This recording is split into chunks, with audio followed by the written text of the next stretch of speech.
தோல்விகளால் நான் கஷ்டப்பட்டு சோகப்பட்டு உடஞ்சு போய் தோத்து போய் உட்காந்துக்கிட்டு இருக்கனே, உன்னை இறைவன் என்னை ஏன் சோகத்திலேயே உட்கார வச்சு என்னை சோதிச்சுக்கிட்டே இருக்கிறான் அப்படின்னு கேட்குறவங்க நிறைய பேர் இருக்கிறாங்க. அதுக்கான தெளிவான எக்ஸ்பிளனேஷன் இன்றைக்கி நான் உங்களுக்கு கொடுக்குறேன். நிதானமாக ஒரு விஷயத்தை நம்ம எல்லாருமே புரிஞ்சுக்கணும்.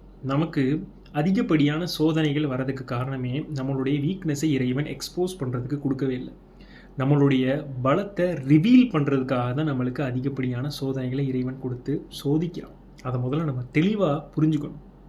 வாழ்க்கையில் நம்ம எதை பலப்படுத்துகிறோமோ இல்லையோ, இறைவன் மேலே வைக்கக்கூடிய இறை நம்பிக்கை தக்வாவை அதிகப்படியாக நம்ம பலப்படுத்தணும். ஏன்னா ஒரு படை இருந்தாலே முன்னாடி இருக்கக்கூடிய தளபதி எந்த அளவு ஸ்ட்ராங்காக இருப்பான். நம்ம கூட நின்றுகிட்டு இருக்கிறது நம்மளை படைச்ச இறைவன், நம்மளோட தளபதியாக. ஸோ நம்ம கூட இறைவன் இருக்கிறான்னு இறை நம்பிக்கையோட முன்னோக்கி ஓடுங்க.